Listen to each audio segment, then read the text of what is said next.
Hello students, welcome to Tagore PG college I tutorial YouTube channel.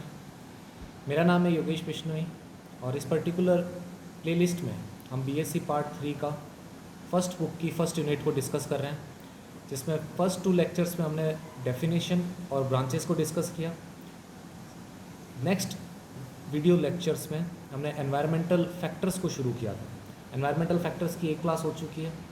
उस part के अंदर environmental factors कौन कौन से हैं वो बताए गए हैं, आप उस वीडियो को बिल्कुल देखिए। उसके बाद में जो सेकंड पार्ट है वीडियो का वो ये है, उसमें लाइट को हम डिस्कस कर रहे थे। Light as an environmental factor को हमने डिस्कस किया था। लाइट किस तरीके से, कौन कौन सी लाइट प्लांट के लिए यूज़फुल है, और उस तरीके से हम डिस्कस कर रहे थे। सेकेंड पार्ट जिसमें हम लाइट को ही आगे कंटिन्यू करेंगे कि लाइट किस तरीके से ग्रोथ को अफेक्ट कर रही है, प्लांट के ग्रोथ को अफेक्ट कर रही है। फर्स्ट पार्ट में हमने लाइट का इफेक्ट देखा था प्लांट के ऊपर फोटोसिंथेसिस में। रेस्पिरेशन में भी होता है फ़र्क, डेफिनेटली ज़्यादा नहीं होता है बट होता ज़रूर है। उसके बाद आज हम डिस्कस करेंगे और जो फैक्टर्स है लाइट और किस तरीके से प्लांट्स में अफेक्ट कर रही है। ठीक है, ग्रोथ है आपके एंड फ्लावरिंग है। तो मैं फ्रंट कैम ऑन ऑफ कर रहा हूँ एंड लेक्चर शुरू करते हैं हम।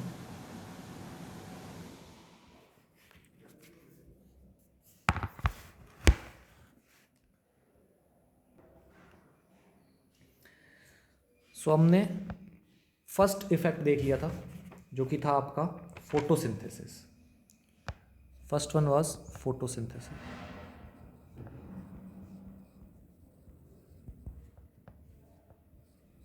फोटोसिंथेसिस में हमने देखा कौन सी लाइट सबसे ज़्यादा एब्जॉर्ब करता है प्लांट, कौन सी लाइट सबसे ज़्यादा रिफ्लेक्ट करता है, कौन सी लाइट पे सबसे ज़्यादा मैक्सिमम फोटोसिंथेसिस होता है। ओके, तो वो चीज़ हम देख चुके थे। फिर सेकंड आता है रेस्पिरेशन। Second is respiration. अब देखिए, रेस्पिरेशन जो है वो एकदम डायरेक्टली अफेक्ट नहीं करता है प्लांट को। डायरेक्ट इफेक्ट नहीं है रेस्पिरेशन एक्टिविटीज़ में, लेकिन इनडायरेक्ट इफेक्ट ये करता है। ठीक है, तो ये डायरेक्ट इफेक्ट नहीं करता, ये इनडायरेक्टली अफेक्ट करता है रेस्पिरेशन में। कौन इनडायरेक्टली कर रहा है? That is light. ओके, इसका कोई डायरेक्ट इफेक्ट नहीं है। क्या होता है कि लाइट की प्रेजेंस में जो रेस्पिरेटरी सबस्ट्रेट्स है वो उनका फॉर्मेशन होता है। जो रेस्पिरेटरी सबस्ट्रेट्स है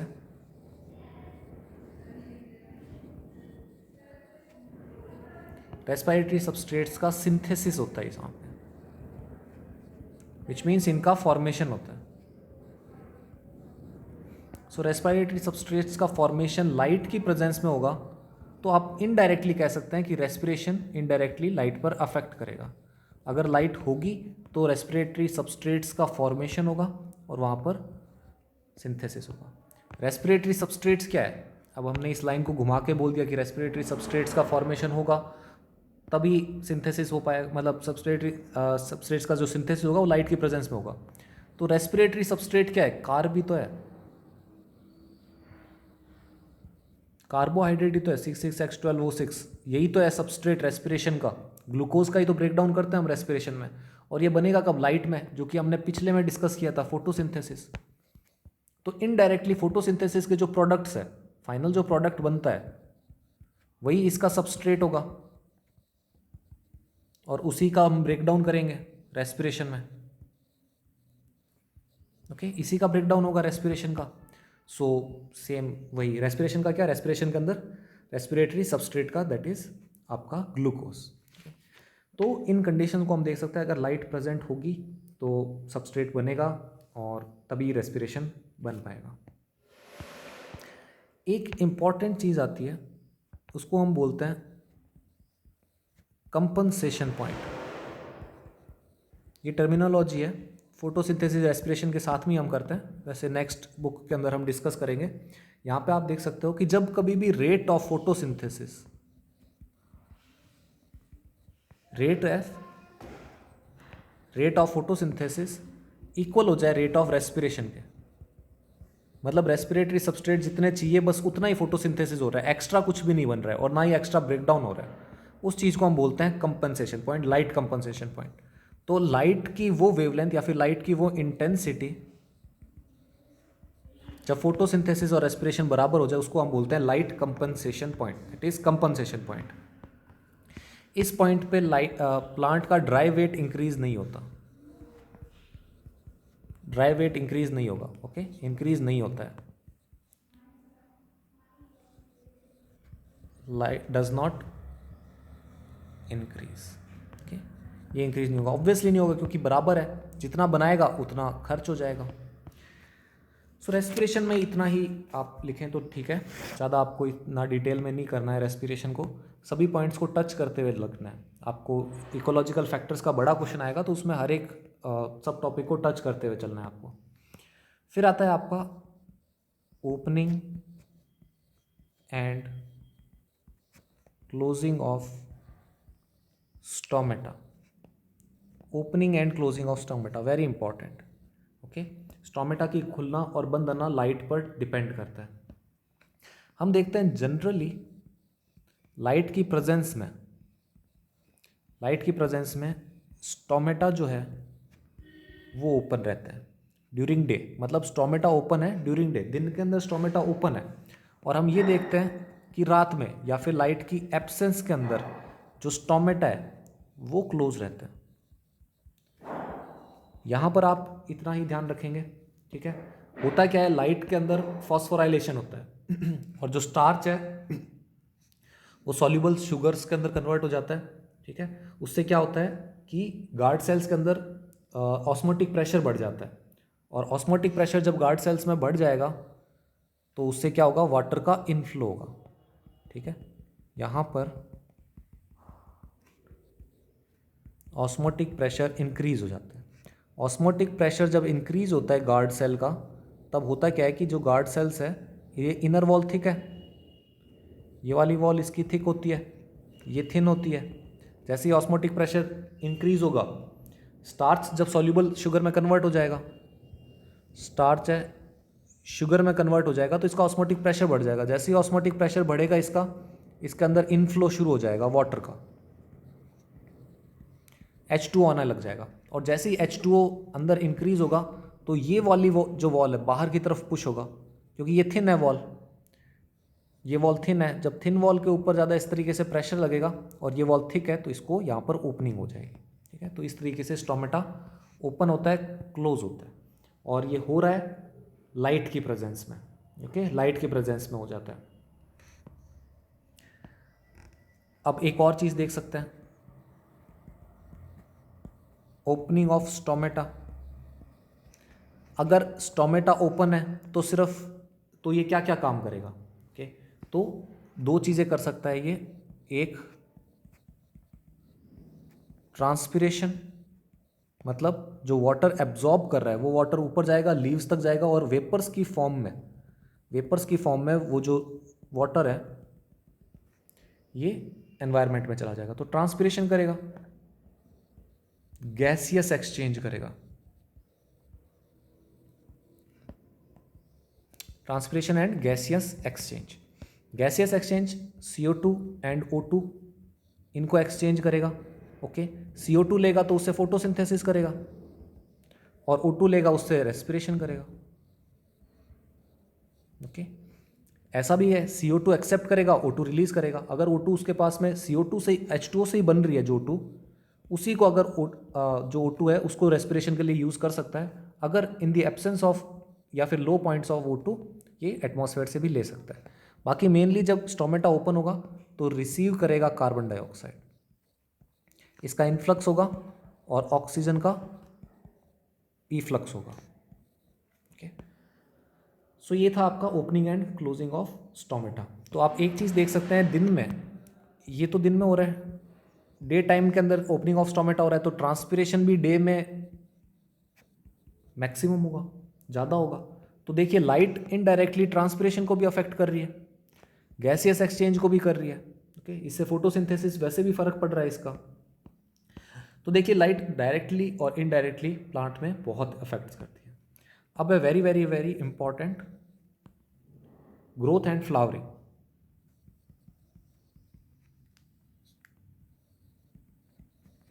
flowering and growth in plants, ठीक है। Flowering and growth. अब देखो फ्लावरिंग जो है वो length of duration of light पे डिपेंड करती है, ड्यूरेशन या फिर लेंथ ऑफ लाइट पे, ओके। एंड ग्रोथ हम जब ग्रो कर रहे हैं जिसके अंदर, ठीक है, तो लाइट किस तरीके से आपके अफेक्ट कर रही है ग्रोथ को, देखते हैं। अभी क्या होता है कि सपोज एक प्लांट है,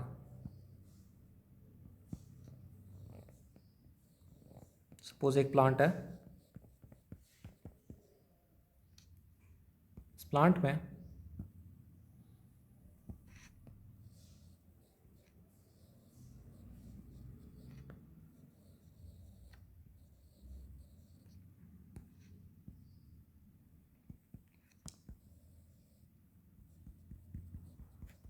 इस प्लांट को लाइट की प्रेजेंस पे हम ग्रो करवा रहे हैं। अगर किसी प्लांट को लाइट की प्रेजेंस में अगर ग्रो करवाते हैं तो क्या होता है कि हाई इंटेंसिटी ऑफ लाइट या फिर लाइट की ज़्यादा इंटेंसिटी की वजह से जो ऑक्सीजन है वो उसके ऑपोजिट डायरेक्शन में, ऑक्सीजन जो है वो ऑपोजिट डायरेक्शन के अंदर एक्यूमुलेट होना लग जाता है। तो ऑपोजिट डायरेक्शन के अंदर लाइट जो है उसके डिपोजिशन होने लग जाता है ऑक्सीजन, और ऑक्सीजन आपका एक ग्रोथ प्रमोटर है।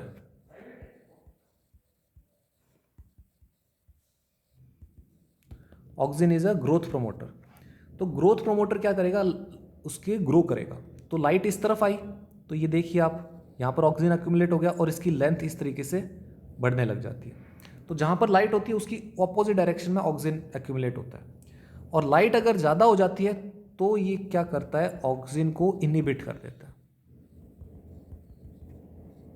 लाइट ज़्यादा होते ही ऑक्सीजन को इनहिबिट कर देगा, और ऑक्सीजन के इनहिबिट होने से इसकी ग्रोथ जो है वो रुक जाएगी, ठीक है, इसकी ग्रोथ रुक जाएगी, ठीक है।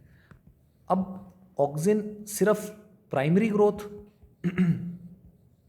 यूं तो है नहीं कि ऑक्सीजन सिर्फ और सिर्फ क्या कर रहा है कि एपिकल ग्रोथ को कर रहा है, अफेक्ट कर रहा है, ये लेटरल ग्रोथ को भी अफेक्ट करता है।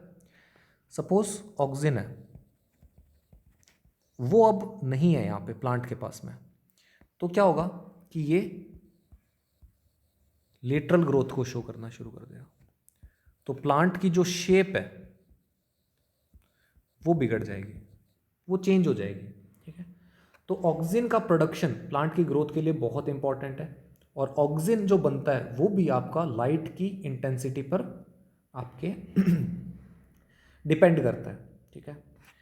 प्लांट की ग्रोथ हमेशा कम होती है एब्सेंस ऑफ लाइट में, ठीक है, sorry high intensity of light में।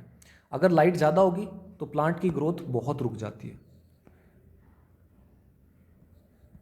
Growth is low during high intensity of light, okay. तो उससे क्या होता है कि प्लांट जो है वो सिलेंडर सा होता है,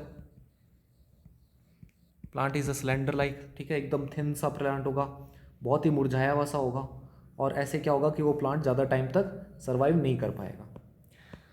सेकेंड जो इंपॉर्टेंट पॉइंट है हमारे यहाँ पर वो है duration, duration of light. This is very important. इस पे आपके छोटे क्वेश्चन, बड़े क्वेश्चन, सभी टाइप के क्वेश्चन बन चुके हैं।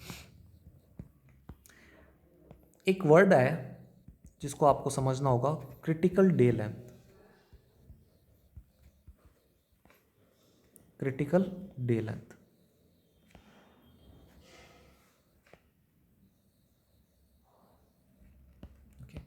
क्रिटिकल डे लेंथ क्या होता है? ये हमारे पास में 24 आवर्स है एक दिन के, एक दिन में 24 घंटे होते हैं। 24 घंटे में से वो टाइम पीरियड, 24 घंटे में से वो टाइम पीरियड जिससे ज़्यादा टाइम होने पर, एक फिक्स टाइम पीरियड जिससे थोड़ा सा टाइम ज़्यादा होने पर लॉन्ग डे प्लांट्स में फ्लावरिंग हो जाए, या फिर ऐसा टाइम पीरियड जिससे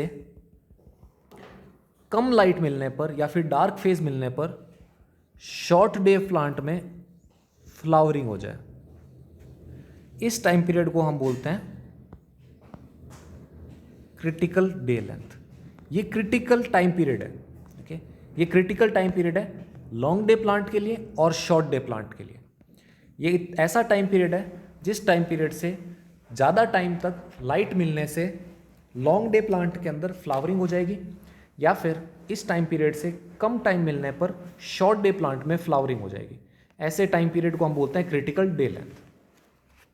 तो आपको एक चीज़ समझ में आ रही होगी कि लाइट की वजह से प्लांट्स में फ्लावरिंग होती है। ओके, और लाइट के ड्यूरेशन की वजह से, मोर स्पेसिफिकली कि ड्यूरेशन कितना मिल रहा है, उससे प्लांट के अंदर फ्लावरिंग हो रही है। तो दिस इज़ वेरी इंपॉर्टेंट। ठीक है, इसमें हमने पहला क्लासिफिकेशन देखा लॉन्ग डे प्लांट। ठीक है, लॉन्ग डे प्लांट। तो लॉन्ग डे प्लांट्स कौन से हुए? प्लांट्स विच फ्लावर व्हेन, कब फ्लावरिंग करेंगे? प्लांट्स विच फ्लावरिंग नहीं, प्लांट्स विच फ्लावर व्हेन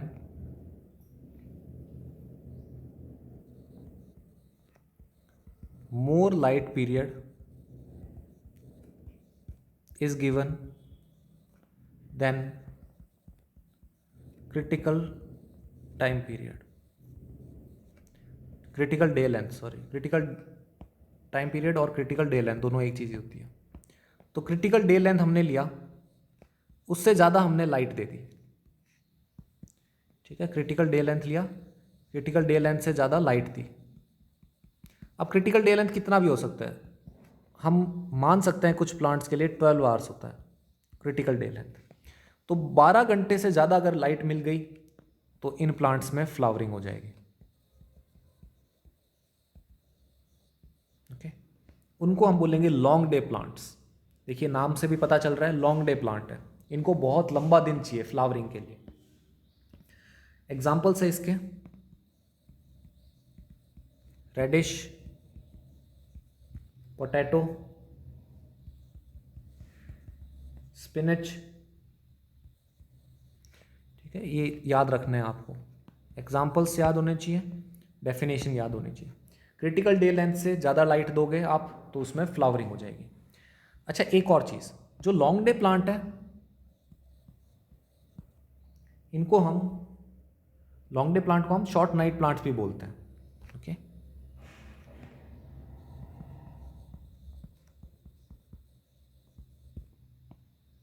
इसकी एक डेफिनेशन और बना सकते हैं हम, अगर क्रिटिकल डे लेंथ की बात हो रही है तो एक डेफिनेशन और बना सकते हैं। कैसे?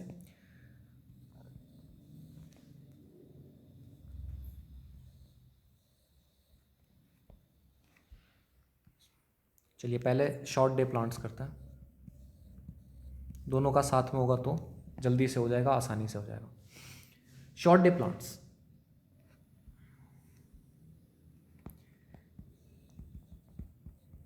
क्रिटिकल डे लेंथ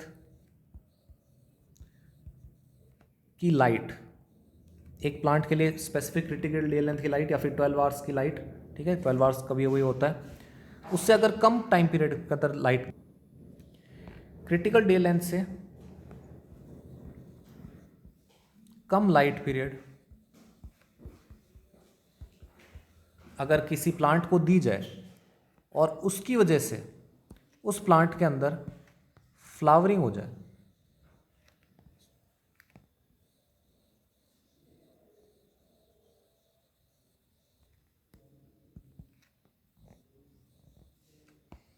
तो उन प्लांट्स को हम बोलते हैं short day plants. Short day plants और लॉन्ग नाइट प्लांट्स।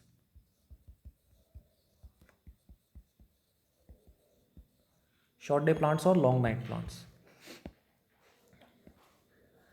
हमने क्या कहा? क्रिटिकल डे लेंथ से कम लाइट पीरियड या फिर क्रिटिकल डे लेंथ से ज़्यादा आप नाइट पीरियड दे दें तब भी हो जाएगा। सपोज कीजिए क्रिटिकल डे लेंथ है, ओके, उससे ज़्यादा आप डार्क पीरियड दे रहे हो,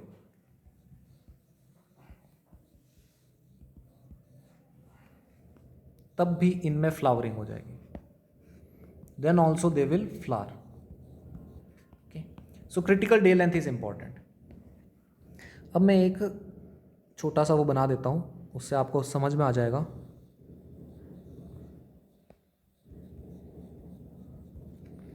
ये है critical day length, fix critical day length है। एक वो प्लांट होंगे जिनको क्रिटिकल डे लेंथ से ज़्यादा हमें लाइट देनी है। ओके, क्रिटिकल डे लेंथ से ज़्यादा लाइट दी हमने तो इनमें होगी फ्लावरिंग, और फ्लावरिंग हो गई तो ये वाले प्लांट्स बन गए आपके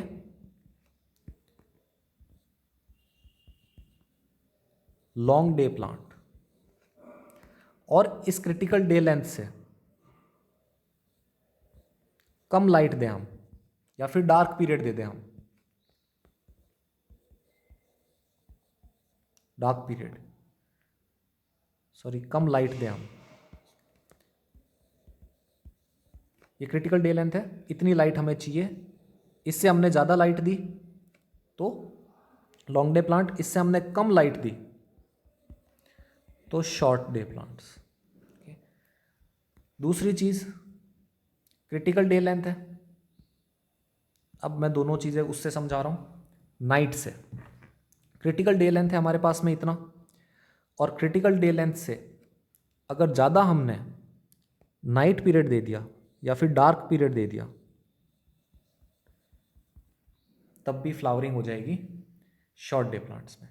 और क्रिटिकल डे लेंथ से अगर कम हम दें डार्क पीरियड, ठीक है, डार्क पीरियड अगर कम दें हम तो फ्लावरिंग हो जाए, वैसा होगा लॉन्ग डे प्लांट्स में। ठीक है, इनमें कंफ्यूज नहीं होना, कोई भी एक डेफिनेशन आप कंटिन्यू कर सकते हैं। ओके, तो शॉर्ट डे प्लांट्स के एग्जांपल है cereals, tobacco, important example tobacco, cosmos, dahlia, ये एग्जांपल्स है आपके वेरी इंपॉर्टेंट। ओके, सो एक बार फिर से बता देता हूँ मैं, क्रिटिकल डे लेंथ वो टाइम पीरियड होता है जिस टाइम पीरियड से ज़्यादा अगर लाइट दी जाए तो लॉन्ग डे प्लांट में फ्लावरिंग हो जाती है, और क्रिटिकल टाइम पीरियड से अगर कम लाइट दें तो शॉर्ट डे प्लांट के अंदर फ्लावरिंग हो जाती है, उसको हम बोलते हैं critical day length. Critical day length के बेसिस पे हम प्लांट्स को तीन में डिवाइड कर सकते हैं। दो है मेनली लाइट डिपेंडेंट, जो कि है long day plant. Long day plant में plants which flower when more light is given then critical time period, तो उसको हम बोलेंगे लॉन्ग डे प्लांट्स। ये प्लांट्स हैं रेडिश, पोटैटो, स्पिनच। फिर आता है शॉर्ट डे प्लांट, ठीक है, क्रिटिकल डे लेंथ से कम टाइम पीरियड में हम अगर लाइट दें तो शॉर्ट डे प्लांट्स के अंदर फ्लावरिंग हो जाती है, इनको लॉन्ग नाइट प्लांट्स भी बोलते हैं। ओके, क्रिटिकल डे लेंथ से बहुत ज़्यादा डार्क पीरियड दे दें तो भी फ्लावरिंग हो जाएगी, क्रिटिकल डे लेंथ से बहुत क्रिटिकल डे लेंथ से कम लाइट पीरियड दें और क्रिटिकल डे लेंथ से ज़्यादा डार्क पीरियड दें तब फ्लावरिंग हो जाएगी। सेम केस में इसको भी हम कह सकते हैं, क्रिटिकल डे लेंथ से हम ज़्यादा दे रहे हैं लाइट पीरियड, और क्रिटिकल डे लेंथ से अगर हम कम दे दें डार्क पीरियड तब उसको फ्लावरिंग शो करेगा। ठीक है, तो ये है शॉर्ट नाइट प्लांट्स, वो है लॉन्ग नाइट प्लांट्स। तीसरी एक और कैटेगरी आती है, पर ये लाइट पे डिपेंड नहीं करते हैं, इनको बोलते हैं डे न्यूट्रल प्लांट्स।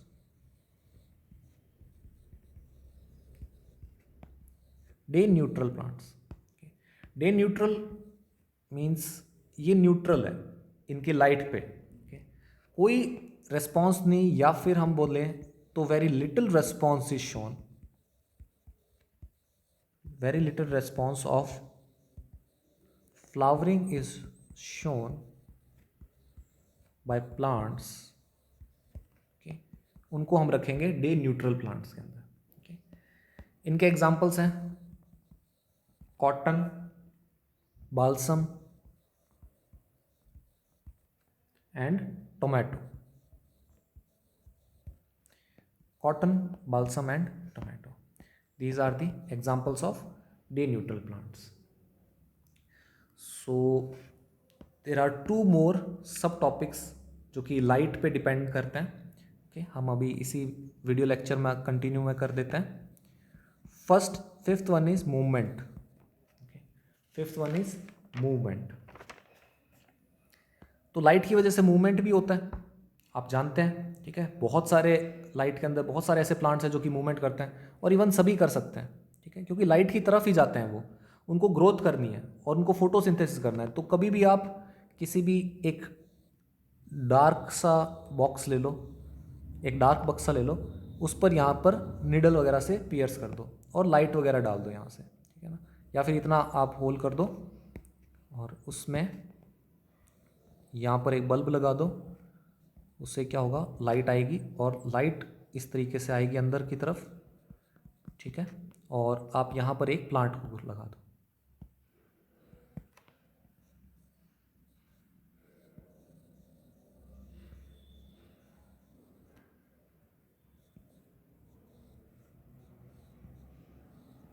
ठीक है, एक प्लांट को लगा दो, तो होगा क्या, कुछ टाइम बाद आप देखोगे कि ये प्लांट जो है ये इस तरीके से इस तरफ मूवमेंट शो करेगा, ये टेढ़ा हो जाएगा plant.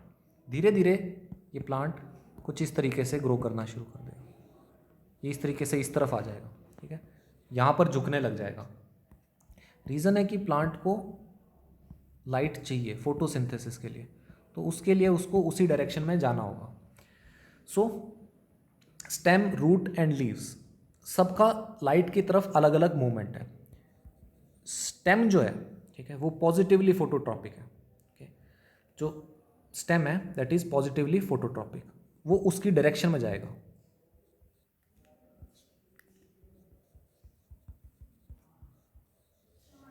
Positively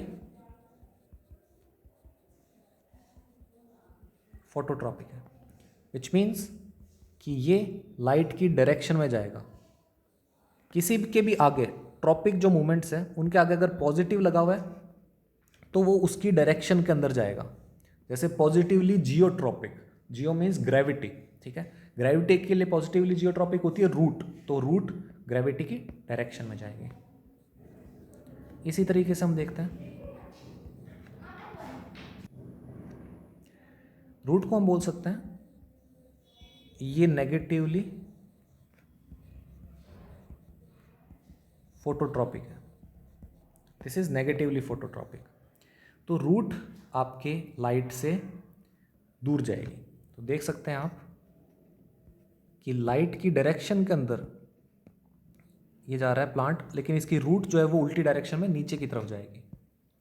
so this will be your movement in response to light, ठीक है। अच्छा, जो लीव्स है इनके बारे में भी हम देख सकते हैं कि लीव्स जो है वो इस तरीके से अरेंज हो जाती है कि सबसे ज़्यादा उसको लाइट मिल सके। इसी वजह से डिफरेंट टाइप्स की फिलोटैक्सी प्रेजेंट होती है। Phyllotaxy is the arrangement of leaves. तो अरेंजमेंट ऑफ लीव्स भी लाइट की डिपेंडेंट होती है ताकि वो सबसे ज़्यादा मैक्सिमम लाइट को अब्जॉर्ब कर सके। लास्ट सब टॉपिक जो है आपका वो है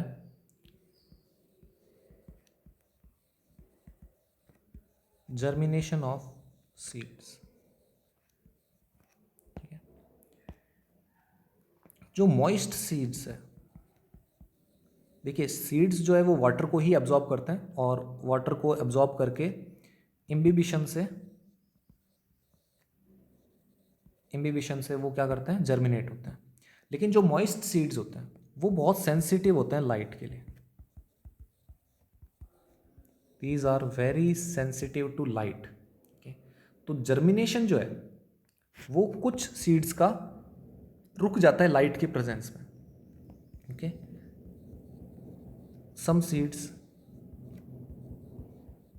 loose germination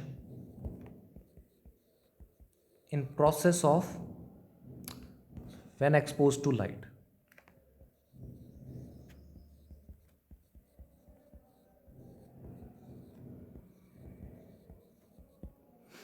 When exposed to light, ठीक है। जो क्वांटिटी ऑफ लाइट है, स्टिमुलेशन चाहिए एम्ब्रियो के बनने का, वो अलग अलग होती है, ठीक है। ज़्यादातर केसेस के अंदर हम देख सकते हैं कि जो रेड लाइट है रेड लाइट है, ठीक है, और रेड लाइट है वो जर्मिनेशन को प्रमोट करती है।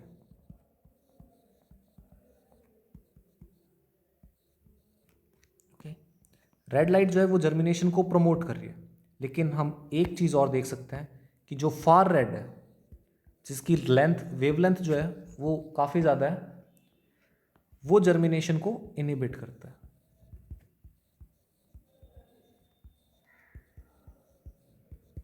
So red light promotes germination while far red light inhibits the germination, ठीक है। एक्चुअली होता क्या है, इसके अंदर एक पिगमेंट होता है पीआर, ठीक है, फाइटोक्रोम्स होते हैं जो कि इसके जर्मिनेशन, लाइट की प्रेजेंस में जर्मिनेशन के मैकेनिज्म को इन्फ्लुएंस करते हैं, ठीक है। तो ये पिगमेंट दो रिवर्सिबल फॉर्म्स में प्रेजेंट होता है, एक होता है पीआर और एक होता है पीआरएफ, ठीक है। और क्या होता है कि पीआर होता है इनएक्टिव और पीएफ होता है एक्टिव, पीआरएफ सॉरी, ठीक है, ये एक्टिव होता है, ठीक है। 660 नैनोमीटर के अंदर ये इसमें कन्वर्ट हो जाता है और 730 नैनोमीटर के अंदर ये इसमें कन्वर्ट हो जाता है। तो 630 नैनोमीटर जो कि है आपकी red light, 630 nanometre is your red light. अगर ये लाइट आप दोगे तो ये जो पिगमेंट है पीआर, ये कन्वर्ट हो जाएगा पीआरएफ में और वो एक्टिव होगा, और एक्टिव होगा तो वो सीड जर्मिनेशन में हेल्प करेगा। लेकिन जैसे ही आप 730 नैनोमीटर की लाइट देंगे, 730 nanometre, nanometre is 10 to the power -9 metre, ठीक है। 730 into 10 to the power -9 metre की वेवलेंथ की अगर आप लाइट देंगे तो एक्टिव पीआरएफ है वो कन्वर्ट हो जाएगा पीआर के अंदर, और पीआर आपका हो जाएगा इनएक्टिव, और इनएक्टिव होगा तो वो आपका सीड जर्मिनेशन को रोक देगा, ठीक है। कोई एग्जांपल ले सकते हैं हम, स्पेशल एग्जांपल टाइफा का जो प्लांट है, ठीक है, इसको अगर अपन येलो लाइट दें, टाइफा को रेगुलर लाइट दी जाए तो सीड जर्मिनेशन को ये प्रमोट करेगा, सीड जर्मिनेशन को प्रमोट करेगा, ओके। सो रिवीजन करते हैं हम वीडियो लेक्चर का, जो हमने आज पढ़ा।